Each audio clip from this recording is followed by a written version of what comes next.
Bonjour et bienvenue dans votre émission Reçu 7 sur 7. Ce mois-ci, nous entamons une nouvelle saison que j'ai la joie de vous présenter, qui s'appelle donc les révélations de l'Alliance de Dieu. Je vais vous annoncer donc que Dieu souhaite faire alliance avec nous et qu'il l'a fait avec vous si vous avez déjà reçu Jésus-Christ. Et donc nous allons aborder des points précis, c'est-à-dire des révélations qui sont inscrites dans chaque alliance qui se succède dans la Bible et qui vont nous permettre de voir ensemble comment on peut rester allié à Dieu. C'est très important. Le thème donc de cette première émission est les révélations de l'alliance édénique. Je parle ainsi donc de l'alliance au niveau du Jardin d'Éden qui a été fondé entre l'homme, Adam et Dieu. Le premier point, c'est vous êtes à l'image de Dieu. On voit notamment dans Genèse au chapitre 1, les versets 26 à 27, que Dieu a dit qu'il a fait l'homme à son image, c'est-à-dire à sa ressemblance. Dieu fait donc allusion à une alliance en donnant d'abord des responsabilités à Adam dans le Jardin d'Éden. Et il l'a fait parce qu'il a donné à l'homme sa ressemblance. On voit donc là un point très précis. Dieu, pour nous donner des responsabilités et des directives, souhaite que nous puissions lui ressembler. Si vous ressemblez trop au monde, vous ne pourrez pas obtenir les responsabilités de Dieu. Dieu sera heureux de voir que la semence qu'il a déposée en vous est manifeste. Vous serez donc un arbre qui porte du fruit pour la gloire de Dieu et vous serez l'heureux porteur de ses responsabilités. Deuxième point, la domination à travers l'innocence. Il est écrit dans Daniel au chapitre 6, verset 22, « Mon Dieu a envoyé son ange et fermé la gueule des lions qui ne m'ont fait aucun mal parce que j'étais trouvé innocent devant lui et devant toi non plus, ô roi, je n'ai rien fait de mauvais. » Rappelez-vous que Adam, dans le jardin, avait reçu le pouvoir de dominer sur tous les animaux de la terre. Nous savons que quand le péché est entré dans le monde, il a perdu une partie de cette faculté. Mais nous voyons aujourd'hui qu'à travers la nouvelle alliance, notamment en Jésus-Christ, nous retrouvons cette force et cette puissance. Même Daniel, qui pourtant n'avait pas encore connu Jésus-Christ, l'a retrouvé pour une raison qui est très claire. Il était non coupable, innocent devant Dieu. Ce qui nous conduit à comprendre que Dieu aime les innocents, les non coupables, et qu'il fera tout pour se battre pour vous s'il ne trouve rien d'injuste en vous. Même si des lions viennent vous attaquer, vous retrouverez l'autorité édénique qu'Adam avait dans le jardin auparavant et les anges de Dieu viendront combattre pour vous. Troisième point, être attaché à Dieu pour porter du fruit. On voit dans Genèse au chapitre 1, les versets 28, que Dieu a béni Adam et Ève. Comment il les a bénis? Il leur a dit 4 choses essentielles. Soyez féconds, multipliez, remplissez la terre et l'assujettissez. Nous allons commencer par fécond. Fécond en hébreu veut dire para, ce qui veut dire porter du fruit, être fructueux.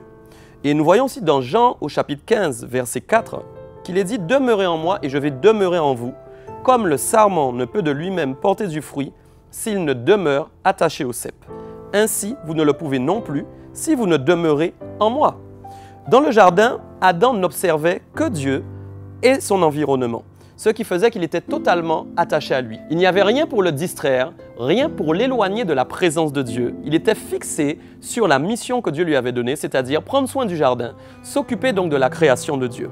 Aujourd'hui, j'aimerais vous dire qu'être attaché à Dieu, c'est effectivement s'occuper des affaires de Dieu. C'est pourquoi il est important pour vous de voir les choses de Dieu. Comment? En méditant sa parole, dans la louange, dans l'adoration, dans les cantiques, dans les hymnes, dans la prière. Créez votre propre jardin pour porter du fruit, ainsi vous resterez attaché à Dieu et à ce moment-là, vous porterez des fruits pour la gloire de Dieu. Quatrième point, aimer semer. Il est dit dans 2 Corinthiens chapitre 9 au verset 10, « Celui qui fournit de la semence au semeur et du pain pour sa nourriture, vous fournira et vous multipliera la semence et il augmentera les fruits de votre justice. » Pourquoi je parle de semer ici? Parce que multiplier, en fait, veut dire aussi semer. Et nous voyons notamment que Dieu avait dit à Adam aussi de multiplier sur la terre. Dieu est donc un Dieu de multiplication et il veut répondre aux besoins de son peuple. L'Alliance contient donc en elle le système de la multiplication. Il faut apprendre à donner sans peur, car Dieu lui-même vous fournira la semence nécessaire afin que vous puissiez pourvoir à vos besoins et à ceux des autres. C'est ainsi que nous voyons notamment dans la Bible que Jésus-Christ, à partir de 5 pains et 2 poissons, a pu donner de la nourriture à une foule de personnes. Donc l'Alliance contient en elle le système de la multiplication. Soyez prêts vous-même à multiplier, à semer en offrant de tout votre cœur. Cinquième clé présentée dans l'Alliance, remplir la terre. Nous avons lu précédemment justement que Dieu avait dit à Adam et Ève de la remplir, donc d'engendrer des fils et des filles. Et j'aimerais vous dire que Jésus-Christ aussi a fait un miracle lors des noces de Cana qui est lié au fait de remplir. Nous voyons notamment dans Jean 2, les versets 7 à 10, qu'il est écrit, Jésus leur dit, « Remplissez d'eau ces vases, et ils les remplirent jusqu'au bord. Puisez maintenant, leur dit-il, et portez-en à l'ordonnateur du repas. » Et ils emportèrent.